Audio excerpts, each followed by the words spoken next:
Yep. Give me a nod when you're ready. Like Shooter's ready. Stand by.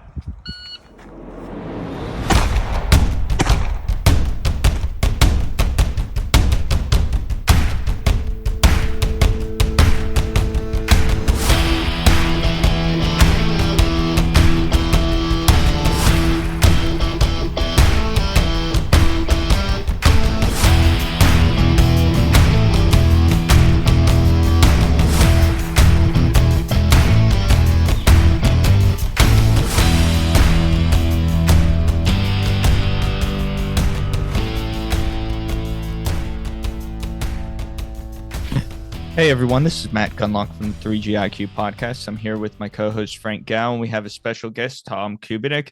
He is the CEO of SecureIt. So Tom, if you could go ahead, introduce yourself, tell us your background, where you're from, kind of whatever information you kind of want to let people know about.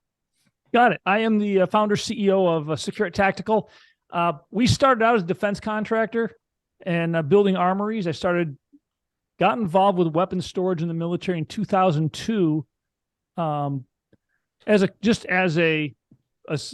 company was repping another company's products, and then we started working with the SOCOM. Back then it was USAFIC, U.S. Army Special Forces Command. Did a lot of work with them developing our system, which was the SecureIt Tactical Weapon Storage Platform, which is something we simply call CradleGrid now.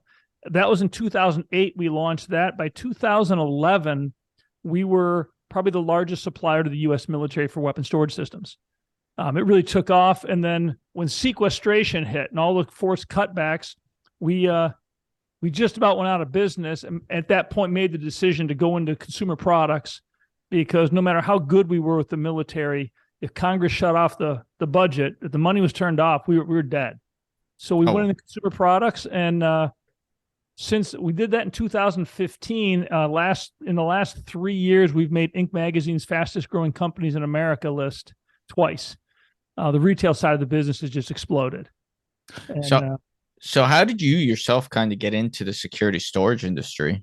So that's a convoluted kind of, I started turning over rocks and kind of following a path. I graduated from high school as a guitar player, and I played in heavy metal bands through the 80s. Oh, hell yeah. I had hair down on my waist. In 1983, Guitar Player magazine, they put out this thing saying, hey, we want to know who's the best unknown, unsigned guitar player. Send us a demo. They did an article on me. So I was like, I could play. I was one of the guys. And I moved out to Hollywood, started pursuing a career in music. And I was playing too much. I developed chronic tendonitis in my arms, and I had to stop playing in 1986, 87, right around then. And so I got into sales, worked for a telemarketing company because I had no other skills.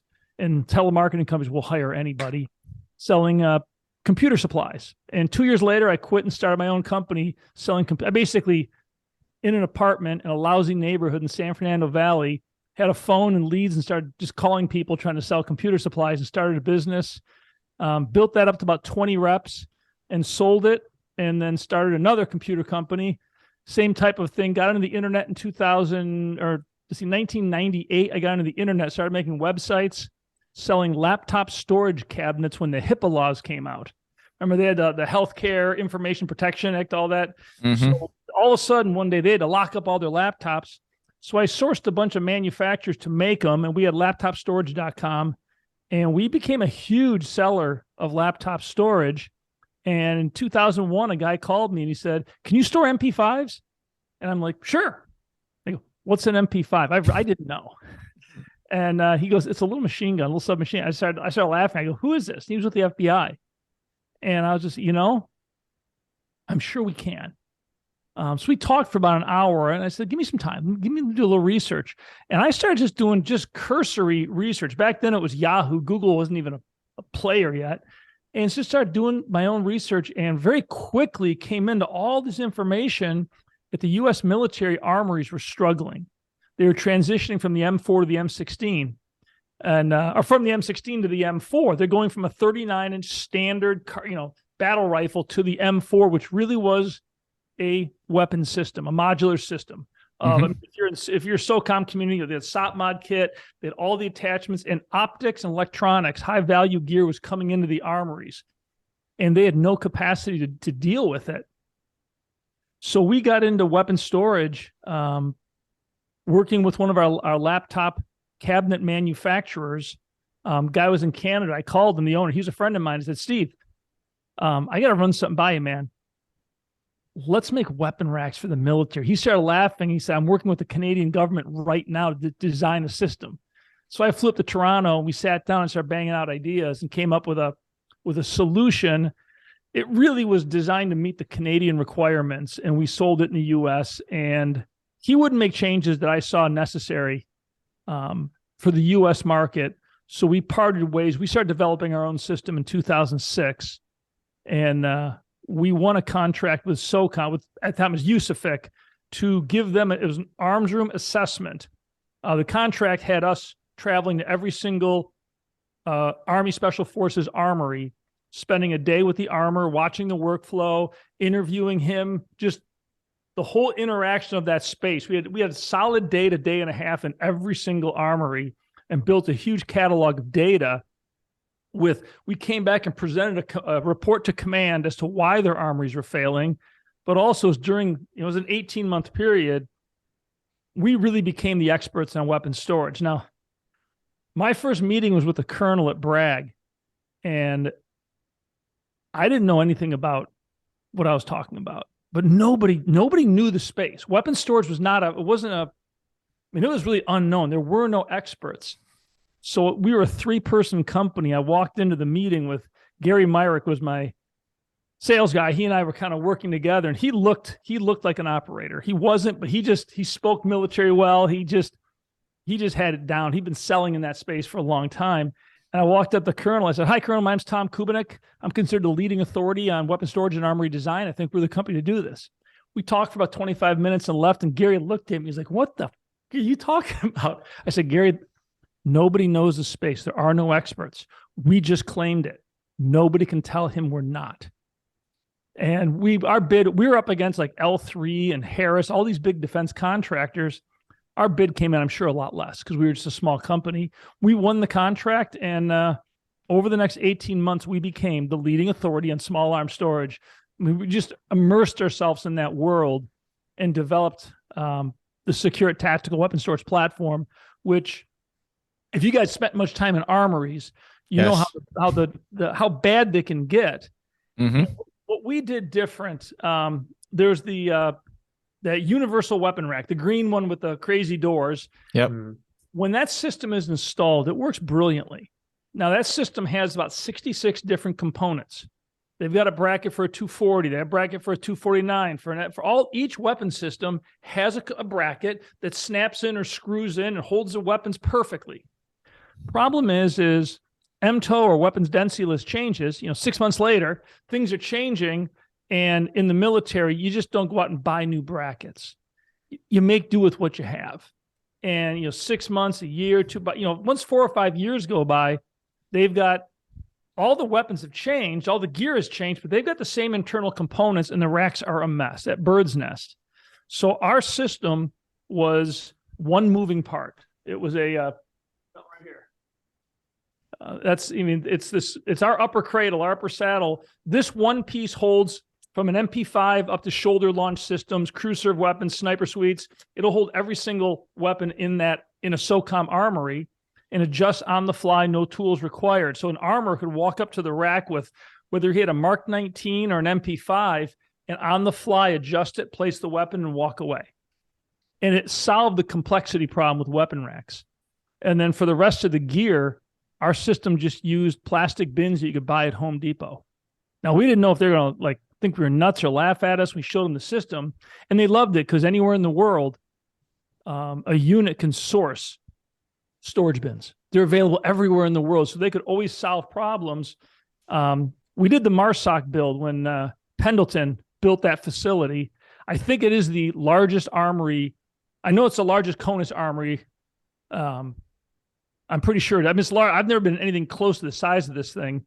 And The Marines called their system the Tetris rack, because they start at the bottom and just build each cabinet as they needed it. Mm-hmm. And then the third group, the guys at Bragg, they called it the Lego rack for the same reason. They would just build, because it was just a real simple modular system. It really didn't have instructions, very basic. But once the armor kind of saw it and worked with it for a little while, they just loved it. And the company just took off at that point. And then sequestration crushed everybody, and we went into consumer products, really bringing at that time it was 17 years of military experience to the civilian consumer market. We had a lot of team guys coming to us. We do shows in Virginia Beach, and a lot of team guys would come in and always say, "Hey, can I buy one of these for my house?" And we really, we would work deals for them, but we really didn't have a system for home use. So we made that decision, and it's just been a huge home run for us. We're growing quickly. We're taking on the whole gun safe industry. And I'm not a gun safe guy. I'm a military storage guy. But I took a deep dive in the gun safes, and our first thought when we decided to go into retail was, let's just license what we do to the safe industry. Let them build safes. Mm-hmm. And I met with Fort Knox, Liberty, all the big U.S. guys. After those meetings, we were like, guys, no way, we're not working with these guys. We got to do this ourselves. They just were so out of touch. They're not bad guys. They're just, they have no connection to firearms. Mm-hmm. They have no connection to, a gun safe is, I use the term dumb. I don't mean that disrespectful. I mean non-intelligent. There's the performance side of firearms. You guys are very involved in the performance side, training, shooting, competitions, hunting. I'm an avid hunter now. I shoot a lot, and that's the performance side. All the gear we buy, all the clothing we wear, everything is on the performance side. Then you get home and you throw your guns in a safe and forget about them. That's not the performance side. What SecureIt is we're storage on the performance side. If you're going to own firearms, they have to be secured. If you're going to secure them in a way that gives you a tactical advantage. Why put them in some great big heavy safe tucked away somewhere in your basement where you can't get to them? Also, why put all your guns in one place? Makes no sense. Why buy something that weighs 900 pounds? Weight is not security. Weight is drywall. So we make small, modular, lightweight weapon racks, and we use what we call the principles of decentralized storage. So where do you store guns in your home? Well, you can put them all in your basement, or worse, Liberty shows the big safe in a den next to a fireplace and a pool table, talking about heritage and and all this stuff. And I'm like, so you're putting your safe out in the middle of a room for everybody to see. Everybody knows you own a bunch of guns. I can open that safe in 18 seconds. I'm not a locksmith. I just happen to have a circular saw with a carbide blade. And I cut safes in half. We got several videos. Right, I cut a Fat Boy Jr. completely in half in a minute, 18 seconds. Same rate I can cut 3/4 inch plywood. And that's just the nature of technology and saws. My safes aren't any stronger. They're the same gauge steel, but we use no drywall, no carpeting, none of the corrosive materials in a safe. So they're smaller and lighter. And where the safe industry would say, buy the biggest safe you can afford, you'll grow into it. We think that's crazy. Buy what you need. And if you get more guns, buy another one. And if you're going to, like in my home, are you going to store guns in your home? Where do you store them? Master bedroom is the least secure room in your home. Most people have their jewelry and valuables in their closet. It's the worst place in your home. Thief breaks into a home. He's hitting your master bathroom, master bedroom and closet, home office, den, and then they typically are out of the home. In and out in less than 10 minutes. Most break-ins occur during the day. They're looking for prescription drugs, then valuables. And once they find something of value, they stop and they leave, because now the clock is ticking. They've won and they get out of the house. If they know there's a safe in the house and going after it, they'll get to the safe. So when I look at firearm storage, my home, master bedroom, not secure, but that's where we sleep. I've got a small fast access safe under my bed. Got an AR-15 in there. It's racked, ready to roll. CQB optic. It's got a light on it. Next, I go to the kitchen. People spend a lot of time in their kitchen. Thieves ignore kitchens. From a security, it's a very secure room. If you got like valuable like watches and jewelry, put them in your pantry, in your kitchen. Way more secure than a bedroom. In my pantry, I've got a large pantry. I've got a small cabinet, holds 6 rifles. I've got a part of my just gun collection, some lever action, some vintage, but I've also got an AR-15 that's racked ready to roll. Closet by your front door. I've got another cabinet in that closet behind the coats. I've got 6 rifles in there. I've got one as a pump shotgun and one AR-15. And I just follow that methodology around my home where people come to visit. You'd never know that I own firearms. I'm never more than 3 seconds away. And then the other side of the performance aspect is, I'm a new handgun shooter. That's not my discipline. I like to shoot long range. I shoot rifles. I do tactical carbine classes. I love to train. I'm doing some handgun training now. In New York State, I do not have a handgun permit right now in New York State. So that's on my bucket list to get done in the next, this summer I'll get that done. But when you're going through that training, the draw, the dry firing, you're practicing the mechanics of properly using the firearm so that in the event of a conflict, when you guys know better than I can talk about, when stuff goes from 0 to 60 quick, you've got to rely on muscle memory, because if you're not trained in serious combat, your brain goes to jello, your dexterity goes to jello, everything gets tunnel vision and things get difficult.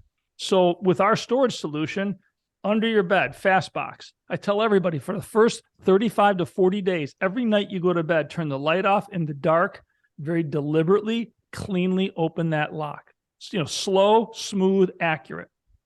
After about 20, 30 days, you're going to, without even thinking about it, you're going to be able to open that and retrieve that firearm, no matter what's going on. Every time I grab a jacket on my front hall closet, I'll reach down. Again, I'm 2.5 seconds at the slowest. So if I'm really jamming, I can have a gun out of there in probably 1.5 seconds. Our locks are very quick. And we look at storage as the performance side. You're only as good as your ability to access your firearm. So if you're going to train a lot with firearms, train for access in your home. And we're trying to get right now, we're working with a lot of groups to try to get storage and access as part of the curriculum for a lot of the handgun and tactical carbine classes that, they're popping up all over the place. And there's some very good ones. There's some not so good ones. We worked with a lot of people that, I think you guys know Karen Hunter, don't you? I do. Yes. Yeah. So she's our business development manager now. And she just hosted her first event. We're going to be doing a series of events, bringing people together to integrate firearms training with access training, with home defense, trying to get the whole package together. And, our stated goal is change the way America thinks about firearm storage. Because right now it's a big dinosaur safe, and it's just not smart. Yeah, she told me about one of the events and asked if I was interested, which I totally am. It's just a matter of timing, if I could get out of work during that time. And I think during that period, it's probably going to be relatively busy for the amount of time that I would need to be gone. But it sounds really interesting the way she described it and you just described it in terms of training, basically building the skills up and running through those drills and rehearsals. It's, again, you guys are military. You do this on a daily basis. Mm-hmm. Civilians, and sometimes it drives me nuts, but I tell people, I get a lot of people always asking me, people want to buy their first firearm. I'm like, look, take it seriously. Your life, you're altering your life. You're altering the path of your life. Once you own a firearm, once you have that ability, you've got deadly force. With it comes responsibility. Mm-hmm. And you've got to take it seriously. And most of the guys I know who really get into training, they never stop because they enjoy it so much. But it drives me nuts, the people that buy the gun, they get their 20 rounds, they shoot a handful, they go to the range twice with great intentions, and all of a sudden 6 months goes by and the gun's in a little lock box up in their closet somewhere and they're not sure. I'm like, okay, you're probably at greater risk owning that firearm. So that's kind of what we're trying to do, is really get people on board with the idea that your storage dovetails with your defensive capabilities, and to think about it, the whole thing. Yeah, and it completely makes sense. Putting all your guns in one centralized location doesn't make sense for home defense purposes. That's the military went through that when it was mobile diplomatic security. I think that was the armory in DC. And they realized in a crisis, you can't get all these guys to one big room. And they actually broke that up into small offices, almost like in strip malls, secure facilities. And we saw a lot of that. We did that in the embassies in the Middle East when Obama said, I don't want the Marines carrying M4s. It's too provocative. They must have loved that. So we actually came in with our fast box. We have a fast box in every single room of the embassy with an M4 and a pump shotgun or two M4s. And they're, it's 2.5 second access, but these guys are never more than at most 4 seconds away from being armed. Yeah, very smart. I kind of want to go back to your origin story. Okay. Do you ever still play guitar just for the fun I do. of it? I was playing, I was doing a lot of like charity events. I didn't play I completely shut down for about 3 or 4 years, and then just played a little.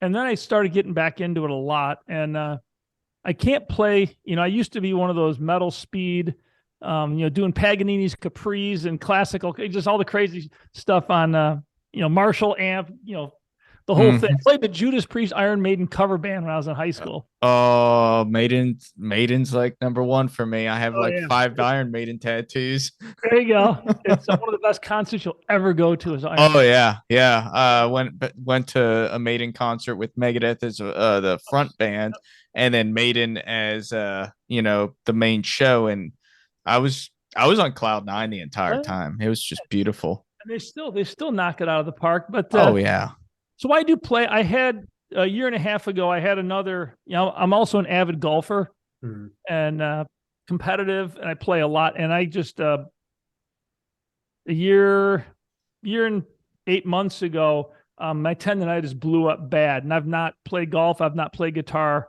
for almost 2 years now. So I finally am on a routine though, where I think I figured out, I've been battling tendonitis for 30 years. And I really think that, the medical community has it wrong, how to treat it. And I think I figured it out. And I'm now on a path where I'm pain-free. I'm getting stronger. I plan on playing golf this summer and getting my life back. But went through a lot. And it was pretty interesting. Health-wise, was got bad for me in a lot of ways. Yeah. And, yeah, definitely sounds like it. But it struck me. A lot of health things. Yeah, I ended up going pure carnivore diet. And basically, I don't do doctors anymore, and I don't take any drugs. I was on a lot of prescription medication. I'm off everything, and I'll never go back on it. Anything. And my blood work is perfect now. Pretty fascinating. Good to hear that things are going better. But it really struck me as someone who's, a Chinese immigrant and a creative writing major who then decided to become a Marine Corps officer. It's just really interesting to me how people's life paths take different routes and how they end up in the places that they are. But it occurs to me that as you're growing your company, you were probably fighting a lot of misconceptions about firearm storage in both the enterprise and the personal firearm owner level. So can you just talk about some of those obstacles and some of those misconceptions that you had to deal with? Well, the first we can hit on is security. This notion that these big, heavy monster safes are secure. Now, when you look at this, and I'm not trying to bash these guys. However, this is the reality. The gun safe industry, they sell safes, and you'll see a lot of them have like level 1, level 2, level 3 security.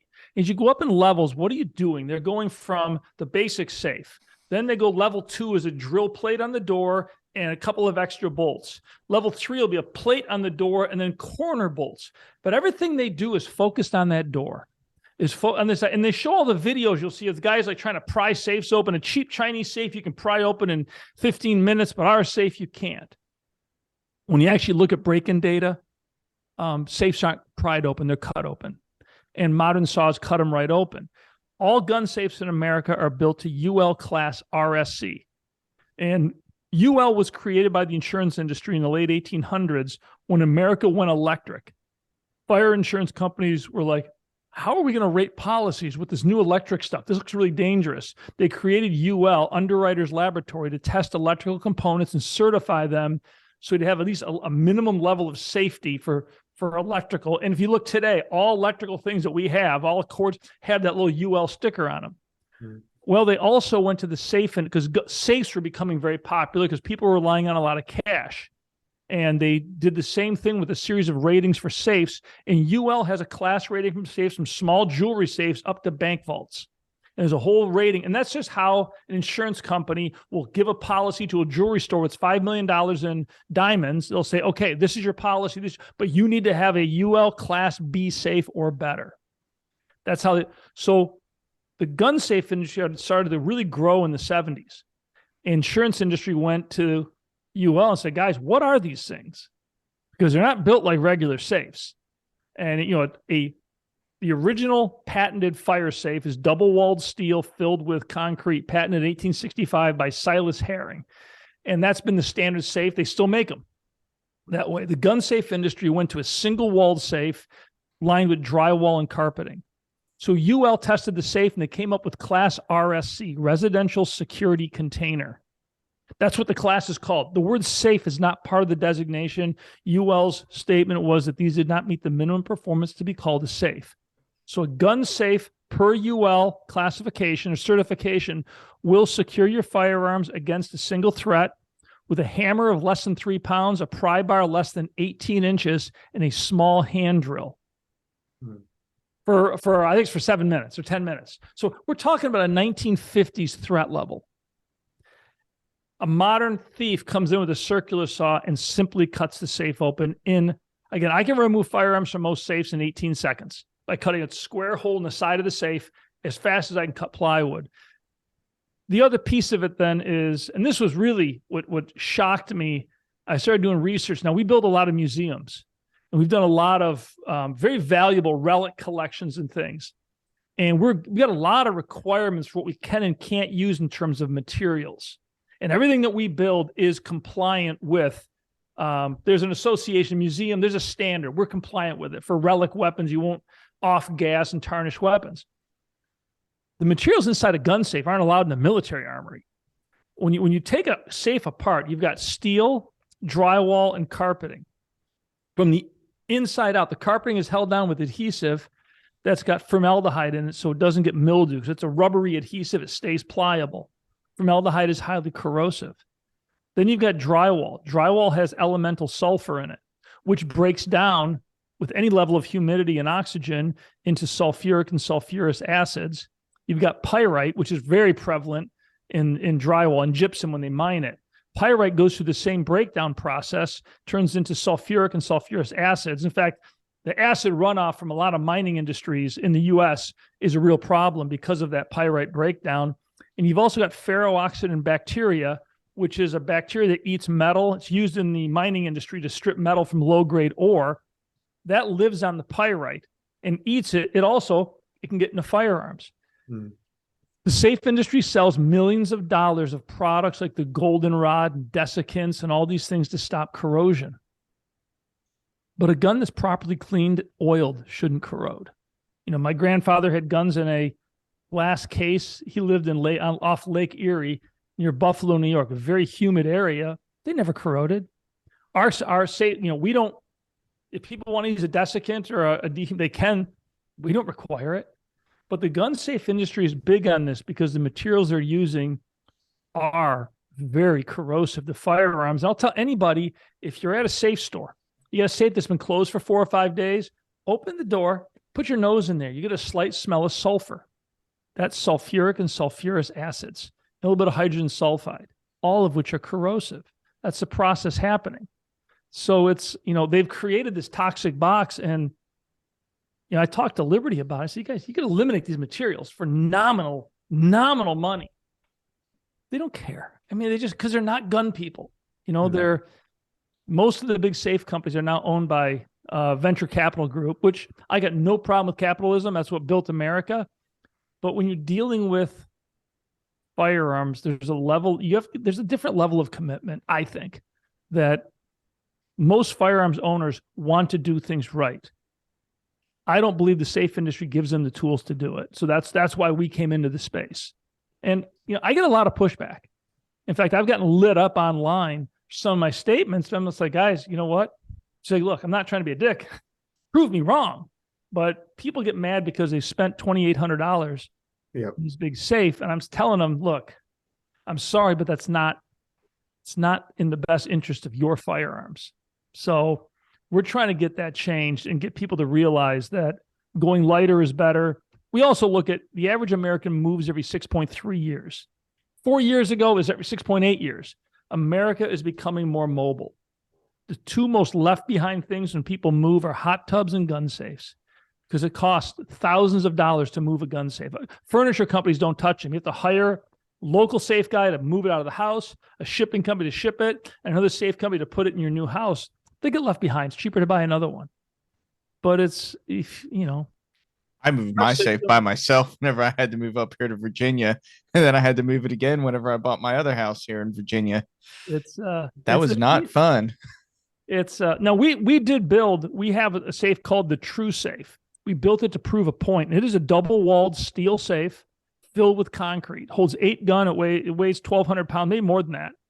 And we did it to prove a point, saying this is what a true safe is. I would never use it. I don't want something that heavy in my house. I can't move it. You can't do anything with it. But it is a true safe. The last piece of that puzzle is fire rating, and this one kills me because people aren't thinking.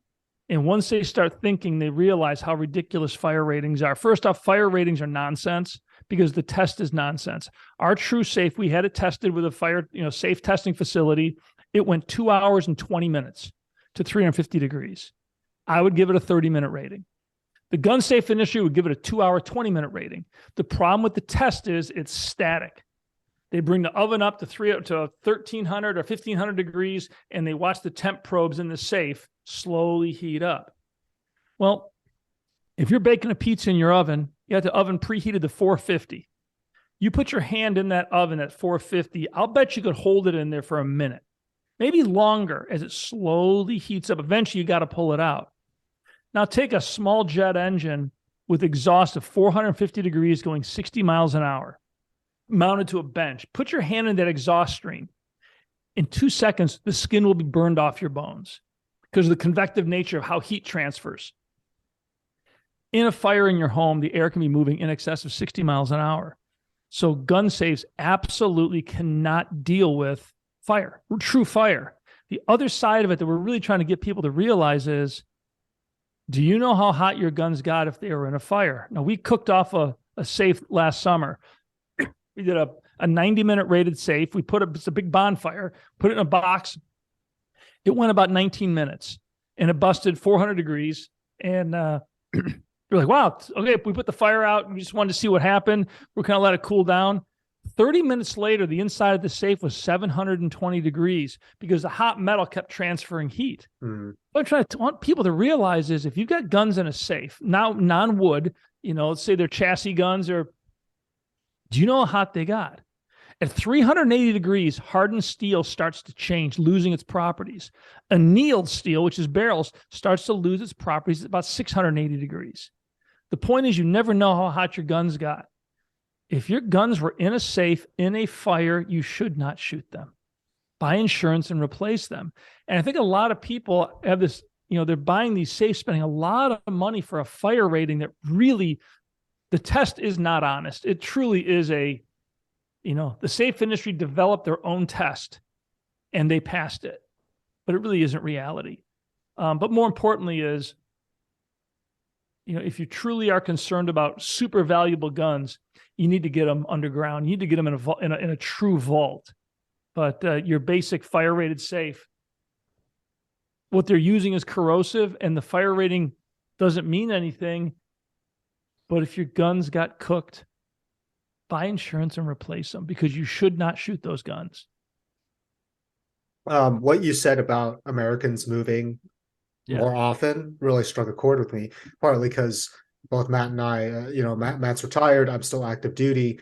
We are expected to move every 3 to 4 years. So what you're saying makes sense for an active duty service member who has a large collection of guns, which a lot of us do. But you're saying that the safe is basically it's not adequate. It's not an adequate protection against theft, against fire, against the elements, but it is also just a massive weight that you're going to have to contend with when you do eventually move. It is. Now we make the Agile cabinet. That's our 6-gun. It's our most popular product, 52 inches high. It's called an Agile 52. It's a 6-gun cabinet, and it ships KD. So you assemble it, and it's a fascinating patented, we call it slide lock technology. And people are always amazed as they put it together, because you're kind of building the way this thing goes together. Takes your first one will take 20 minutes, and you get it. Your second one will take 6-7 minutes.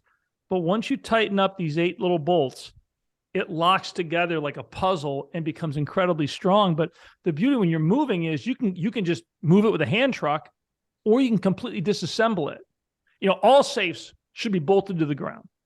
So people say, well, your safe only weighs 100 pounds. He goes, my 600-pound safe's more secure. I said, your 600-pound safe, they require you to bolt that to the floor to maintain their security level, don't they? Yeah. I go, well, so do I. Once it's bolted to the floor, it doesn't matter. And again, you're buying time.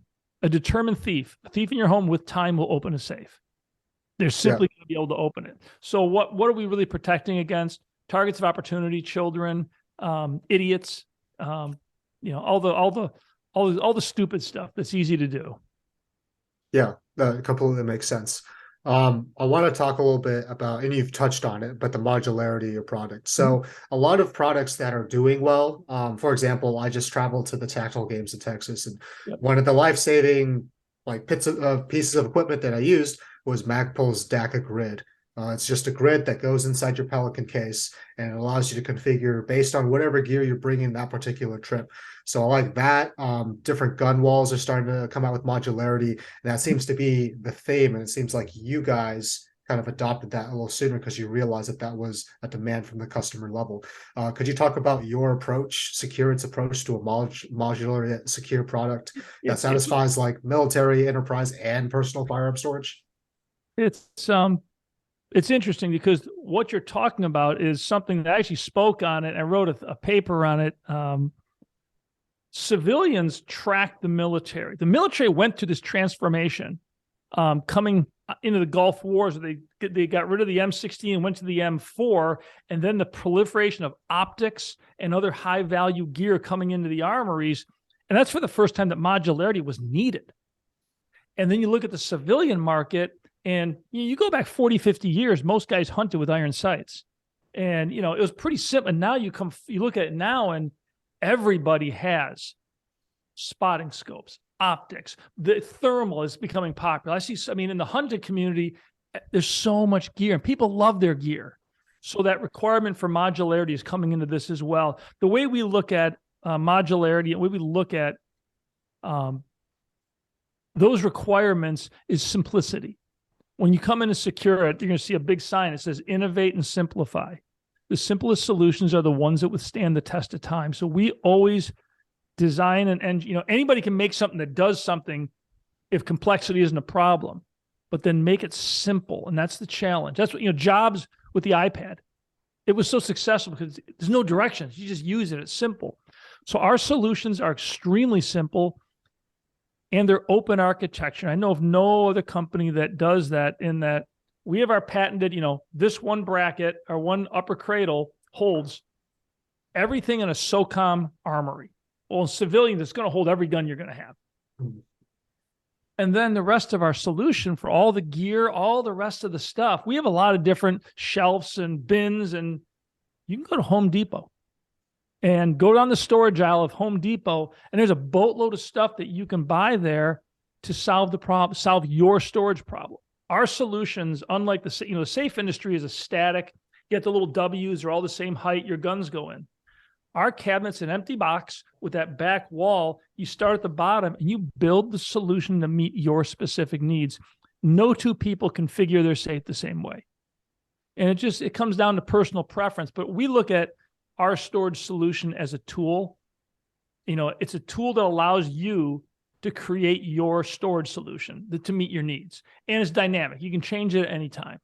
We get a lot of customers that get our stuff in, and they'll snap a photo, send it to us, and 3 days later, all of a sudden they're sending us, they're reconfiguring it, sending us all these photos, and some of them get, there's a lot of guys out there with a whole lot of Star Wars crap. You'd be surprised at how that are some of the gamers with some of the stuff they've got into these safes.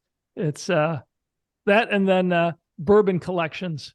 Oh, we've had some nice photographs. We don't publish them. I'm just damn, I gotta go hang out with this guy for a night, bring some cigars. So, you kind of touched on it before with home storage and like how you have your house laid out and everything. But okay, I'm a homeowner and I want to integrate my home storage plan with a home defense plan. What recommendations would you give me? And then what are some of the price points in those options? The simplest, again, if you're a first-time gun buyer, Mm-hmm. there's a big debate on what should be the first gun. I personally, for me, it'd be a pump shotgun for simplicity's sake. Handguns require a lot more, in my opinion, more training. Yep. But again, it's 6.5 times the other. I would look, if it's a single gun, I would look at, for true home defense, I would put a small fast box, or if it's a handgun, a small handgun safe next to your bed or under your bed. Then I'd have a small safe in your kitchen and move the gun down in your kitchen. And when you get up in the morning, unless you're going to carry in your home, most people don't, is keep a secured firearm. The kitchen is a central point to a house. It's a secure point. That's how I would look at it. Price point on we got small handgun. Our handgun storage right now is very affordable. Runs from, I think, $59 to $99. And that's, up against guys that are $200 to $300. One of our, if it's not affordable, it's not practical. So we're trying to make things that are very affordable. We have a new handgun solution that's a very innovative, different approach on handgun storage. We'll be launching in September of this year. I can't go into a lot of detail on it, but that's been a big project. That's how I met Karen. I brought her in as a consultant. I needed a woman's input on the requirements for living with a handgun, not just firing, but the whole story, everything about it. So we've got that solution coming out. But I talked to a lot of people and they asked me, the number one thing you can do to protect your home is motion sensor lights and keep the bushes in your front yard trimmed, and motion sensor lights at all entry points, windows, and not just one. Light the place up. Lights are cheap. If you've got a lot of lights on the outside of your house and somebody approaches it, all of a sudden it's like a stadium lights up. Thieves are like bullies. You just don't want to be the weakest kid.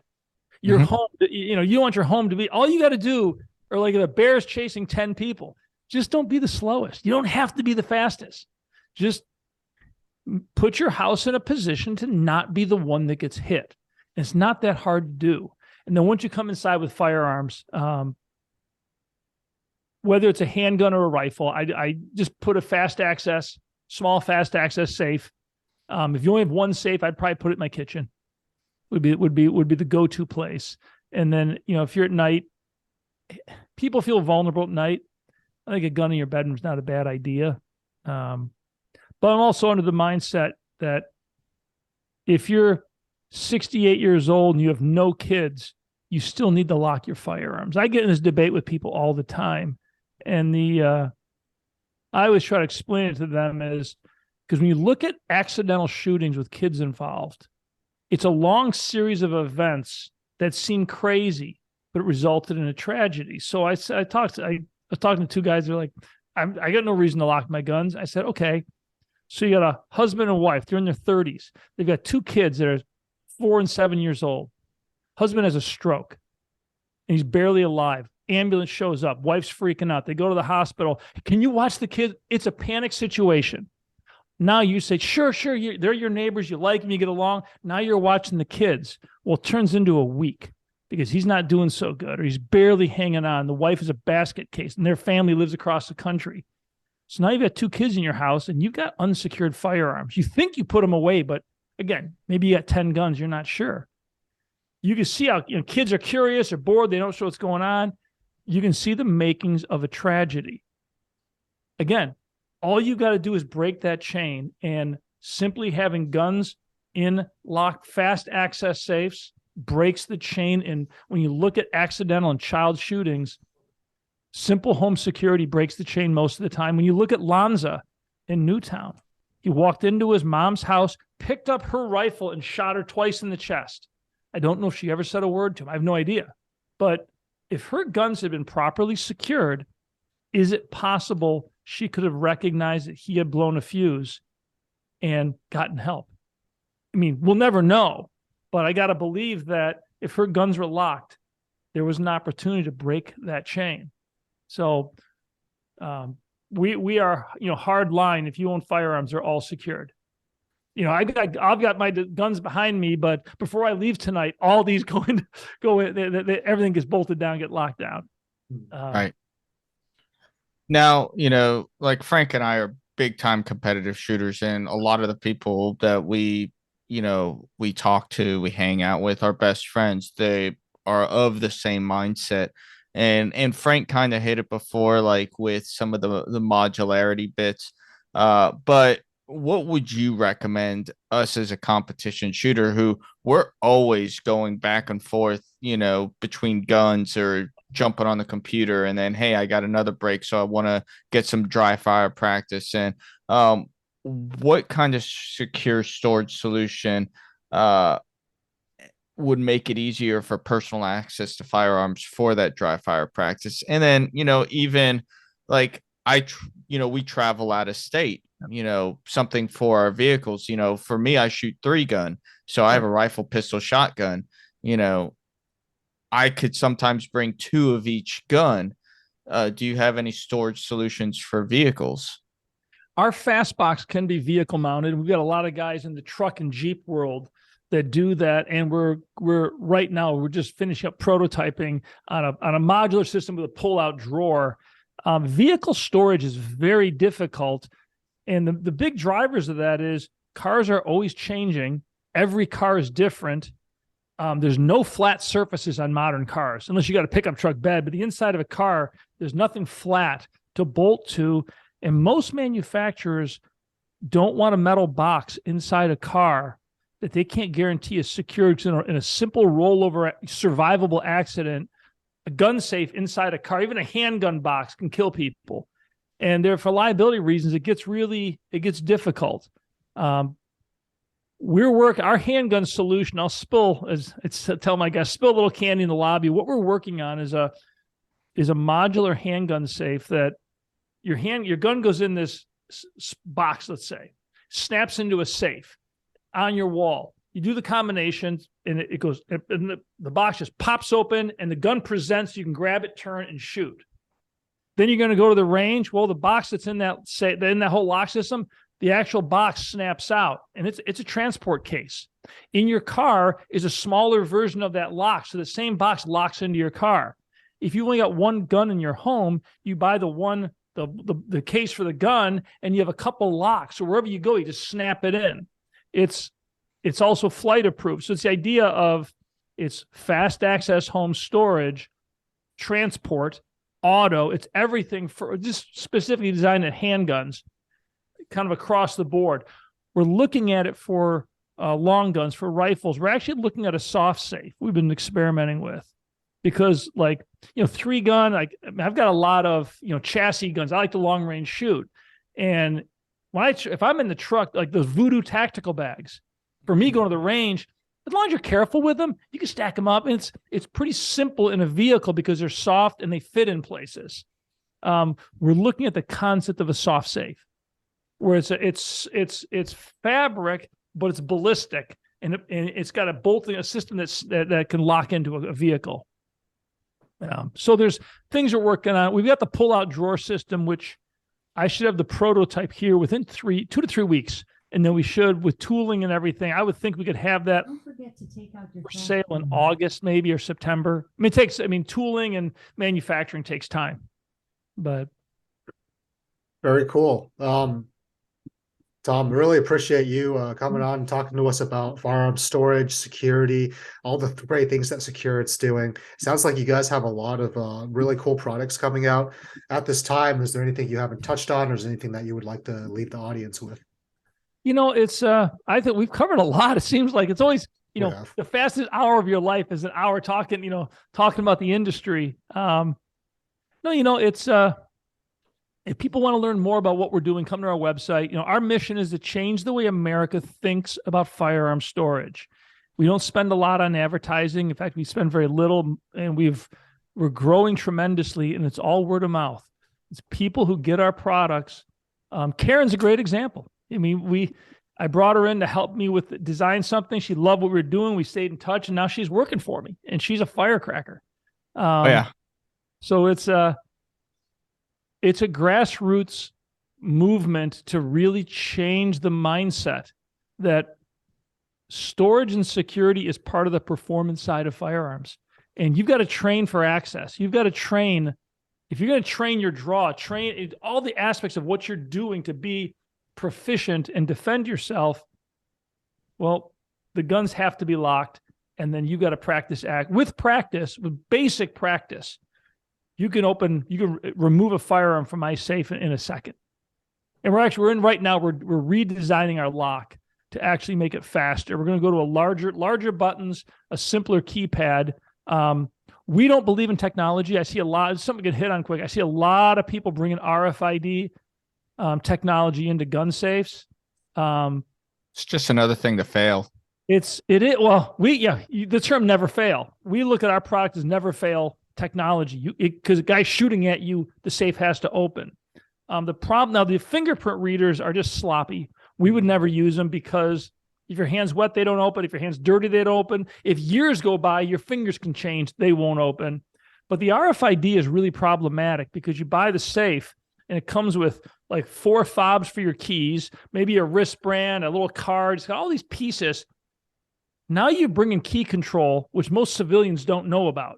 Now you've got key control into your home now. Because now you've got 6 pieces that open your safe. Well, where do you put them? Well, if you're going to put them on your car keys, you're going to hang those on your key rack by the door. If a thief breaks in, happens to see a little button tag, maybe it says Hornaday on it because they put their name on the damn thing. Now you know there's a safe in the house and you've got the ability to open it. Mm-hmm. It's crazy. So, and when you actually look at, we were working with a training center down south I think they're in Florida.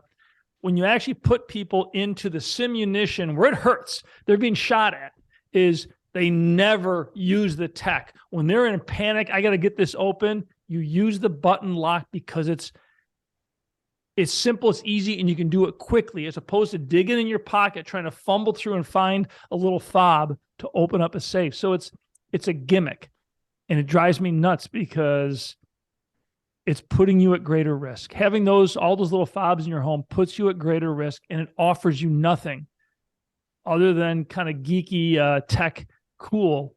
But we don't do any of that. None of the cell phone access. Again, I don't want Wi-Fi connectivity to my safe. Don't want it. I don't need it. It doesn't help me. I can open my safe much faster than I can get my phone out and try to open an app. So. No, we really appreciate it. It was really interesting conversation. Thank you for coming on. And we look forward to seeing what you guys have coming out in the future. All right. I really appreciate it. And looking forward to get this when this thing comes out. And it's always fun to listen to my podcast. I'm like, geez, did I really say that? Oh, we all do it. We all do it. I still hate hearing my voice on the podcast. Same. It's funny. Sometimes I'll listen. I'll just go, wow, that's good. And sometimes it's like, you got to call it. There's times when we're bad. There's times when we're good. Oh, yeah. It's the nature of the beast. Mm. Yeah. But to the listeners, thank you for listening. And please, if you have the time, go on to whatever site you're listening to this on and give us a rating, give us a review, let us know what you think, and let us know what you want to hear in the future.